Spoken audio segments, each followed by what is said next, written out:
सच्ची दौलत। क्या हुआ आंटी, लगता है आपकी तबीयत ठीक नहीं है। मेरी बेटी स्नेहा ने साथ वाले घर की मिसेज चौधरी को गिरने से बचाने के लिए पकड़ते हुए कहा। वे अस्वस्थ सी लग रही थीं और शायद सिर चकराने के कारण असंतुलित होकर गिरने वाली थीं। मिसेज चौधरी कुछ बोल पाती इससे पहले ही बेटी फिर बोली, आंटी आपको तो तेज बुखार है। चौधरी अंकल कहाँ है? चलिए हम आपको अस्पताल लेकर जाकर डॉक्टर को दिखाते हैं। मिसेज चौधरी कुछ बोल ना सकें। उन्होंने अपने घर की ओर इशारा किया।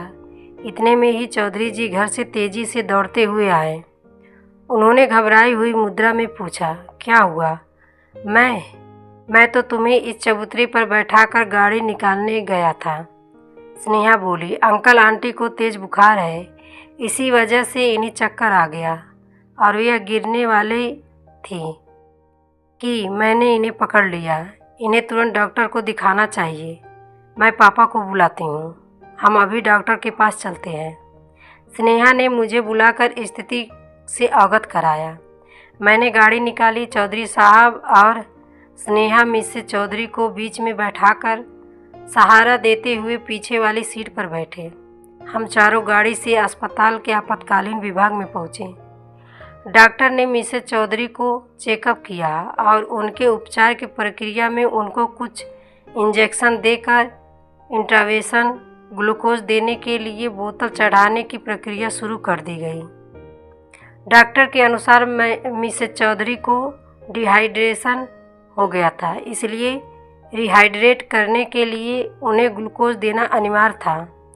डॉक्टर ने जो भी दवाएं लिखी थी मैं उन्हें तुरंत मेडिकल स्टोर से लेकर आ गया।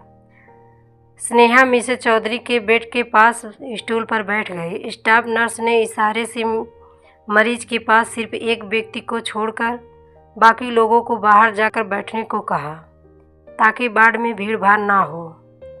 चौधरी साहब हमारे पड़ोसी थे। उनको और उनकी पत्नी को अपनी अमीरी पर बड़ा गर्व था। वे दूसरों से बातचीत करने में अपना अपमान समझते थे।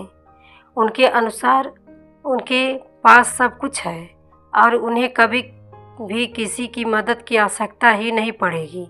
वे पैसा फेंको तमाशा देखो वाले सिद्धांत को मानने वाले व्यक्ति थे। मिसेज चौधरी भी गली में अपनी चर्चा के दौरान कहती थीं कि इस गली में हमारे पतिदेव की सैलरी के बराबर किसी की भी सैलरी नहीं है। गांव में भी हमारे पास जितनी प्रॉपर्टी है उतनी प्रॉपर्टी हमारी इस गली में किसी के पास नहीं है। हमारे स्टैंडर्ड के हिसाब से यह गली नहीं है। हम तो बड़ी वाली गाड़ी लेने को है, लेकिन यहाँ गलियाँ इतनी पतली हैं कि गाड़ी इन गलियों में कैसे निकलेगी। वे तो जब बोलना शुरू करती तो ऐसा लगता था कि उन्हें केवल बोलना ही है, ज़्यादा सोच विचार में भी अपना वक्त बर्बाद नहीं करती थी। एक बार वह कह रही थी कि हमारा बेटा एक महीने में 3000 रुपये से ज़्यादा तो कोल्ड ड्रिंक पी जाता है। तब स्नेहा ने उनसे कहा था, आंटी 10 रुपया प्रति बोतल के हिसाब से 3000 की 300 बोतलें हुई। एक महीने में 30 दिन होते हैं। इस हिसाब से एक दिन में 10 बोतलें उसके हिस्से में आती हैं। अब आपका बेटा एक दिन में ये 10 बोतलें कैसे पीता है? 24 घंटे में कितने घंटे सोता है? कितने घंटे जागता है? 10 बोतल रोज़ ख़त्म करने के लिए उसने अपना क्या रूटीन तय किया हुआ है? उसकी सेहत के लिए भी यह नुकसानदायक है। जैसा कि बाबा रामदेव तो कहते हैं कि ठंडा मतलब मिसेज चौधरी का झूठ पकड़ने पर भी झेपना तो सीखा ही नहीं था। ऐसे मौके पर भी मुस्कुराते हुए अपने घर के अंदर घुस जाती थी। वैसे वे तो आसपास लोगों से बात करना भी अपनी प्रतिष्ठा के खिलाफ समझती थी। समानता किसी से बात भी तभी करती थी जब उन्हें सेखी बघारनी होती थी। आसपास के लोग उनकी इस आदत से भली भांति परिचित थे। तभी तो जब वह अपनी हाँक रही होती थी तब उनकी बात को कोई गंभीरता से नहीं सुनता था। मिस्टर चौधरी उनसे भी 4 कदम बढ़कर थे। कभी किसी से बात नहीं करते, किसी के सुख दुख उन्हें कुछ लेना देना नहीं था। अपने घर से बाहर के लिए निकलते समय या बाहर से आते हुए घर में प्रवेश करते समय वह किसी की तरफ आंख उठाकर भी देखना नहीं पसंद करते थे। चौधरी दंपति का शायद यही विचार था कि उनके पास बहुत सारा पैसा है। आज के समय पैसे की मदद से कुछ भी किया जा सकता है। अगर आपके पास पैसा है, उससे आप दुनिया की कोई भी सेवा प्राप्त कर सकते हैं। सीधा सा सिद्धांत है कि पैसा फेंको तमाशा देखो। शायद इसलिए वे किसी से कोई संबंध नहीं रखना चाहते थे। उनका ऐसा मानना था कि लोग अमीरों से संबंध अपने लाभ के लिए बनाते हैं। उनके पास पैसा चाहे कितना जितना भी हो, लेकिन वे रिक्शे वाले से, सब्जी वाले से, फल वाले से या अन्य जिस किसी सेवा लेते उससे 2-4 रुपए के लिए भी लंबी बहस करने पर उतर आते थे। और इस बहस में वह अपनी अमीरी का बढ़ा चढ़ा कर वर्णन करके पूरे मोहल्ले वाले को जानकारी करवा देते थे। झगड़े पर उतर आते थे और इस क्रम में एक नहीं बल्कि अनेक बार उनकी पिटाई भी हो चुकी थी। मोहल्ले का कोई भी आदमी उनसे झगड़े के बीच कोई समझौता की बात या उनका पक्ष लेने की जहमत नहीं उठाता था, क्योंकि उनके व्यवहार सभी लोग भली बात परिचित हो चुके थे। अपने बच्चों के साथ भी उनके संबंध मधुर नहीं थे। बेटी शादी के बाद दूसरे शहर अपने ससुराल चली गई और उनका इकलौता बेटा शहर में कहीं दूर किराए पर रहता था। बच्चे केवल त्योहार आदि पर आ जाते थे, बाकी उन्हें अकेले रहने में ही ज़्यादा शांति का अनुभव होता था। पहले जब बच्चे साथ रहते थे तो बच्चों के साथ डांटते फटकारने की उनकी आवाज़ अक्सर सुनाई देती थी। बच्चों के जाने के बाद उनके घर पर काम करने के लिए जो बाई आती थी, उनके काम में मीन मेख निकालना उनकी आदत थी। अक्सर वे उसे डांटने के बहाने ही तो अपनी अमीरी का एहसान करके संतुष्टि का अनुभव करते थे, क्योंकि लोगों से उनकी बातचीत ना के बराबर होती थी। आसपास के लोग भी उन्हें अपनी गाथा गाने का अवसर ही नहीं देते थे।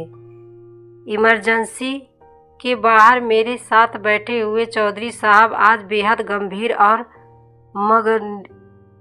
गमगीन लग रहे थे।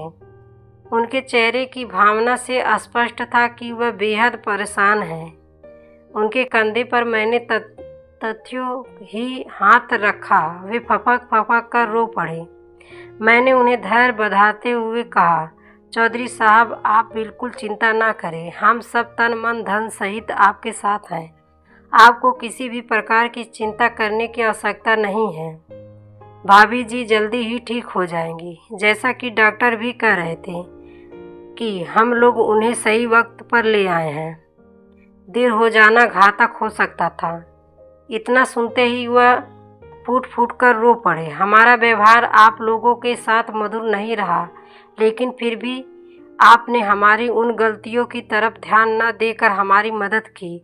इस समय आप लोग देवताओं की तरह हमारे रूखे व्यवहार को ध्यान में दिए बिना हमारी सहायता में लग गए।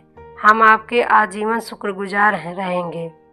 मैंने सांत्वना देते हुए उनसे कहा, आप नाहक ही अपराध बोध किए बैठे हैं। हम लोग ऐसा कभी नहीं सोचते। आजकल सभी का समय बहुत ही कीमती है। हर आदमी अपने काम में व्यस्त है। आखिर हम एक दूसरे के पड़ोसी हैं। हमारा आपका सबसे निकट का संबंध है। हम एक दूसरे के सुख दुख जितने जल्दी भागीदारी हो सकते हैं, इतना जल्दी कोई नहीं हो सकता। हमारा या आपका कोई निकट संबंधी जब जानेगा तभी आ पाएगा, और जानने के बाद भी उसे कितना समय लगेगा यह भी समय पर ही निर्भर करता है। आज हमारी समझ में आ चुका है कि आदमी का काम आदमी से ही होता है। अगर इस समय आप लोगों ने मदद ना की होती तो मैं अकेले इसे कैसे लाता, और अगर देर हो जाती तो न जाने क्या हो जाता। इंसान की जान अमूल्य होती है, इसकी पैसे से तुलना नहीं की जा सकती। मानवीय मूल्यों की भी कभी पैसे से तुलना नहीं की जा सकती। चौधरी के मन में पश्चाताप की ज्वाला शांत नहीं हो रही थी। मैंने उन्हें इस विषय से पूरी तरह से सुनिश्चित कर पूरा ध्यान भाभी जी के स्वास्थ्य की ओर लाने के लिए कहा। जब मैंने उनसे यह जानने की कोशिश की कि इतनी गंभीर समस्या अचानक तो नहीं आ सकती, तबीयत कई दिनों से खराब रही होगी, तब उन्होंने बताया कि पिछले 1 हफ्ते से इसने काम वाली बाई को डांट कर भगा दिया। तबीयत खराब होने के बावजूद यह काम करती रही। मेरे पास भी इसे डॉक्टर को दिखाने का समय नहीं था। आजकल बेटे से बातचीत बंद है, इसलिए उसे भी खबर नहीं की गई। पिछले 3-4 दिन से बुखार आ रहा था। कल सुबह से लूज मोशन भी शुरू हो गए थे। शाम को तबीयत खराब लग तो रही थी, पर बहुत ज़्यादा नहीं। रात करीब 11 बजे तबीयत कुछ ज़्यादा खराब होने लगी थी, लेकिन इतनी रात में ले जाना संभव नहीं लगता था। सवेरे तक जो हाल हुआ उसके हिसाब से इसे मैं अकेले कैसे लाता। स्नेहा ने जिस समय इसे पकड़ा उस समय की हालत देखकर तो मेरे हाथ पांव ही फूल गए थे। आज मैं यह जान चुका हूँ कि सच्ची दौलत आपसी सहयोग संबंध ही है, बाकी ये धन संपत्ति सब गौण है। मैंने उन्हें अपराध बोध से पूर्णतः मुक्त कराने के उद्देश्य से कहा, आप इन सब चीज़ों को भूल जाएं और बीती ताही बिसारी के आगे की सुध लें, क्योंकि वे क्षण जो खुद दुख दें उन्हें भूल जाना ही श्रेयस्कर है। देखिए, वार्ड बॉय शायद हमें बुला रहा है। चौधरी साहब मेरे साथ वार्ड बॉय की ओर बढ़ चलें।